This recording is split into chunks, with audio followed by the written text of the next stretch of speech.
Ladies and gentlemen, if you are just tuning in right now, buckle up because what happened overnight is one of the most significant military and intelligence developments we have seen in the Middle East in years.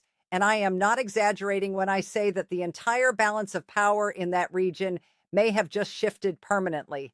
Let me walk you through everything because this story is moving fast and there is a lot you need to understand. According to Israel's defense minister, Ali Larijani, one of the most powerful officials inside the Iranian government, has been confirmed eliminated in a precision strike carried out overnight. Now, if that name does not immediately ring a bell for you, let me explain exactly why this matters so much, because this is not just another headline. This is the kind of event that reshapes the geopolitical map. Larijani was serving as the secretary to Iran's Supreme National Security Council, which is the body that essentially controls Iran's military strategy, its intelligence operations, and its decision-making when it comes to conflict. But here is the thing that makes this even more significant. After the previous supreme leader was taken out, there were serious questions about who was actually running the show inside Tehran. The man who was technically elected to be the next supreme leader was not widely seen as the one pulling the strings. It was Larijani. He was widely considered the de facto leader of Iran, the man who was actually making the calls, the man who had the relationships with the military commanders, the man who understood how the regime operated from the inside out. And now he is gone. Think about that for a moment. The person who many intelligence analysts believed was the real power behind what remained of the Iranian regime has been removed from the equation in a single precision operation. This is not a minor development. This is seismic. And it did not stop there. In a separate strike, also carried out overnight, Israeli forces confirmed that a top commander within Iran's Islamic Revolutionary Guard Corps was also eliminated. This was not just any commander either. This individual was responsible for leading an entire wing of the IRGC, and more specifically, he was the man who commanded the brutal crackdown on civilian protesters inside Iran earlier this year. We all remember those images. Ordinary Iranian citizens taking to the streets, demanding freedom, demanding change, and being met with force. The man who ordered that crackdown, the man who directed security forces to fire on their own people, he is now gone. And according to officials briefed on the operation, more than a dozen other Iranian officials were with him when that strike was carried out. Let that sink in. This was not a narrow, isolated hit.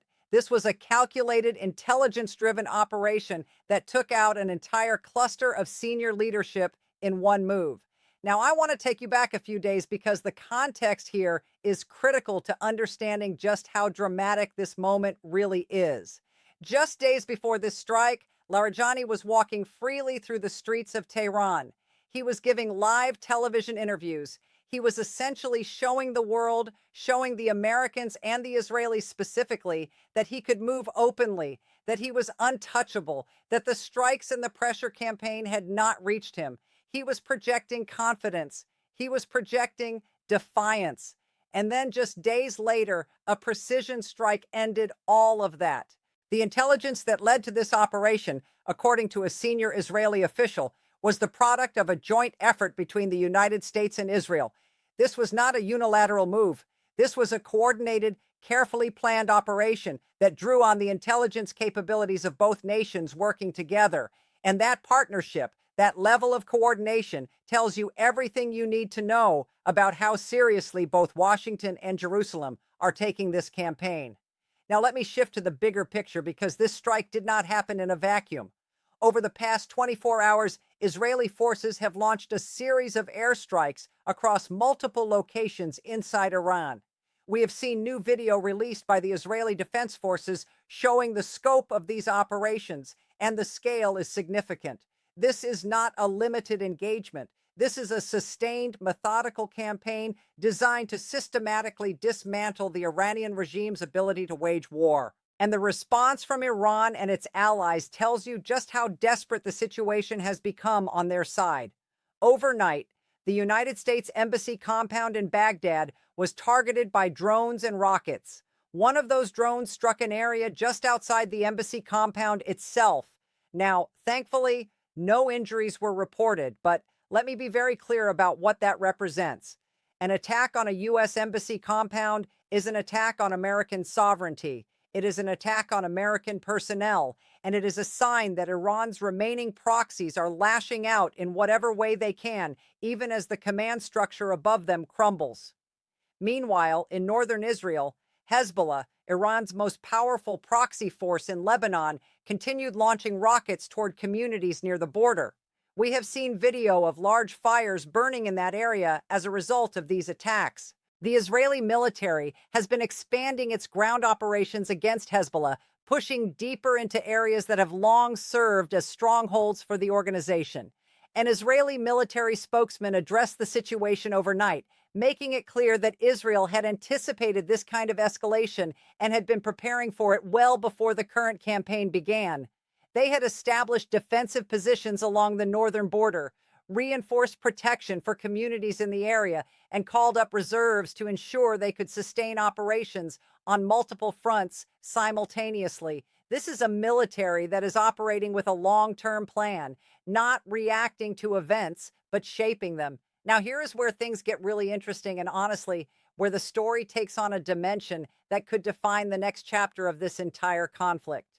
President Trump was asked directly whether this situation could be wrapped up quickly, and his response was both measured and confident. He acknowledged that it could theoretically be resolved very fast, but he indicated that the timeline would be slightly longer, though still soon. And then he said something that I think is incredibly important. He said that when this is all over, the world is going to be a much safer place.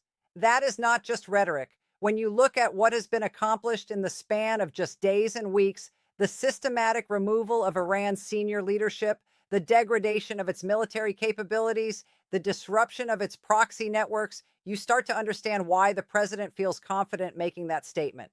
According to the Secretary of Defense, the United States has already taken out Iran's primary firing capability. That means the missiles, the launch systems, the infrastructure that allowed Iran to project military power across the region, much of that has been destroyed. And here is the critical part. Iran does not have the ability to easily rebuild or replace what it has lost. The industrial base, the supply chains, the technical expertise required to reconstitute that kind of military capability, all of that takes time, resources, and stability, none of which Iran currently has. Let me talk about what is happening inside Iran right now, because this is a part of the story that is not getting enough attention, and it is absolutely fascinating. The Iranian regime, or what remains of it, is facing a crisis on multiple fronts. On the military side, the command structure is in complete disarray. The people who understood how the system worked, who knew the chain of command, who had the relationships and the institutional knowledge to coordinate operations across multiple theaters, many of those people are gone.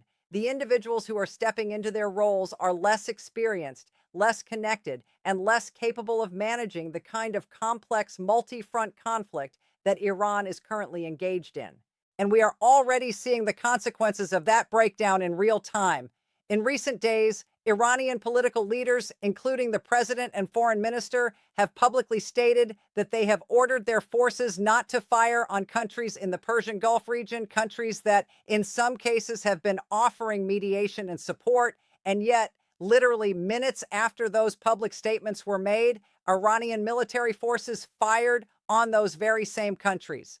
Think about what that means. The political leadership of Iran is issuing orders, and the military forces on the ground are either unable or unwilling to follow them. That is not a functioning government. That is not a functioning military. That is a system that is coming apart at the seams, and it raises profound questions about Iran's ability to continue this fight. If they cannot even control their own forces, if the people giving orders cannot get those orders carried out, then what kind of warfighting capability do they really have left? On the domestic front, the situation is equally precarious for the regime. There are serious questions about whether ordinary Iranian citizens might take to the streets again, the way they did earlier this year when massive protests erupted across the country. The difference now is that many of the security force commanders who were responsible for crushing those protests have themselves been eliminated. The IRGC commander who ran the entire internal security apparatus, the one who directed the crackdowns, he was taken out in the strike I described earlier. The enforcers who kept the population in check through fear and violence, their ranks have been decimated. But here is the tragic reality that we also have to acknowledge. Despite the weakening of the security forces, many Iranian citizens are still afraid.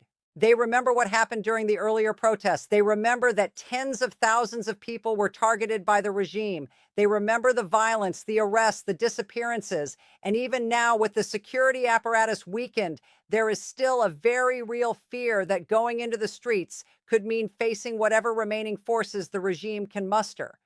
The regime, for its part, understands this vulnerability.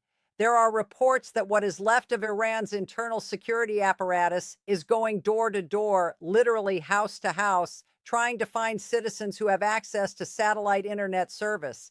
They are trying to cut off the Iranian people from the outside world, trying to prevent them from seeing what is really happening, trying to maintain the information blackout that has been a cornerstone of the regime's control for decades. But in the modern world, that kind of information control is increasingly difficult to maintain. People find ways to communicate. They find ways to access information. And the more desperate the regime becomes in trying to suppress that access, the more it reveals just how fragile its grip on power really is.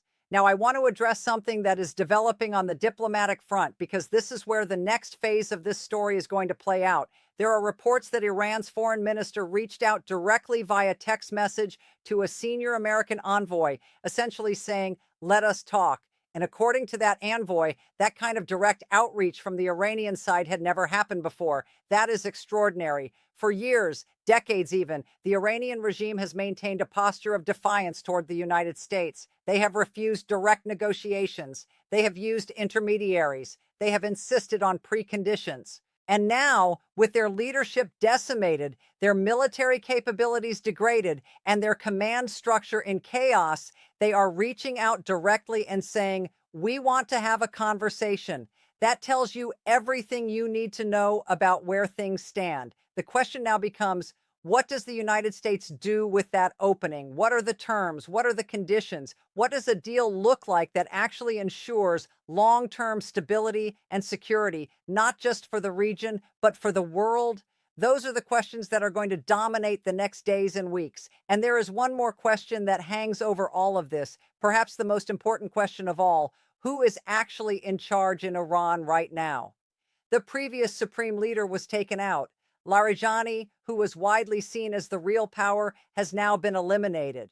The current president is described as more moderate, but he comes from the political side, not the military side. He does not have the deep connections to the IRGC and the security establishment that the hardliners had.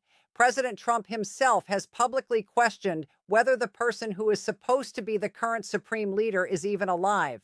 That is an American president openly questioning whether the head of state of Iran is still among the living.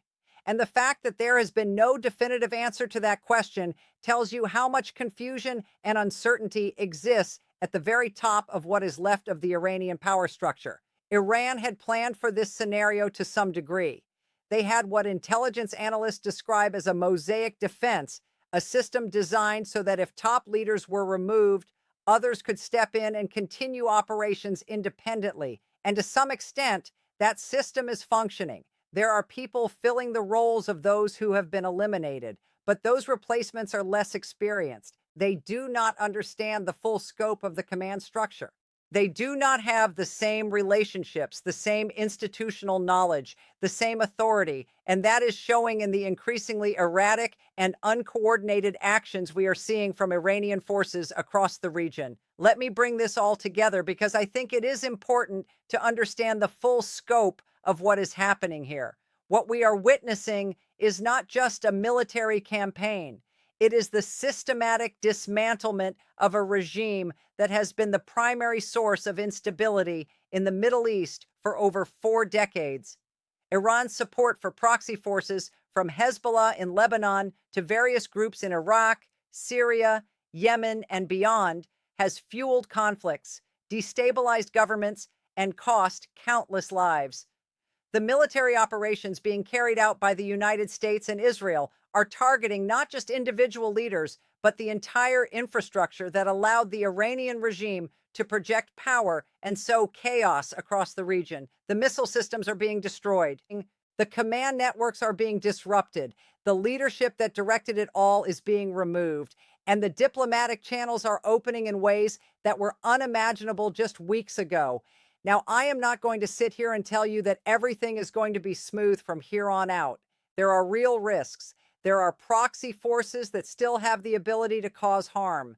There are rockets still being fired. There are drones still being launched. The attack on the American embassy compound in Baghdad is a reminder that even a weakened adversary can still lash out. But the trajectory is clear. The balance of power has shifted dramatically, and it has shifted in a direction that favors stability, that favors the safety of American interests, and that favors a future where the people of Iran themselves might finally have a chance to determine their own destiny without the boot of a regime on their necks. This is a historic moment. The decisions being made right now, the operations being carried out right now, the diplomatic conversations happening right now, all of this is going to shape the Middle East and the broader world for years, potentially decades to come. We are living through a turning point, and it is happening fast. The overnight elimination of Ali Larijani is not just a headline. It is a signal. It is a signal that the campaign to end the threat posed by the Iranian regime is not slowing down. It is accelerating. And the people who have been running that regime, the people who directed the crackdowns, who ordered the attacks on American forces, who funded and armed proxy groups across the region, those people are running out of places to hide. The intelligence is precise. The operations are coordinated. And the resolve from both the American and Israeli sides is absolute. What happens next is going to depend on a lot of factors. How Iran's remaining leadership responds to the diplomatic outreach, whether the Iranian people see an opportunity to push for change, how the proxy forces react as their command structure continues to erode, and what kind of deal, if any, can be reached that ensures this conflict ends on terms that make the world genuinely safer. But one thing is clear as we sit here today, processing everything that has happened in the last 24 hours. The world looks different this morning than it did yesterday. The region looks different. The calculus has changed. And for the millions of people across the Middle East who have lived under the shadow of Iranian aggression and proxy warfare, there is, for the first time in a very long time, a real sense that something fundamental is changing. Stay with us because this story is far from over. We are going to continue following every development, every strike, every diplomatic move, and every shift in this rapidly evolving situation. Make sure you are subscribed so you do not miss a single update, because in the days ahead, the news is going to keep coming fast, and we are going to be right here breaking it all down for you. Thank you for watching. Thank you for staying informed, and we will see you in the next one.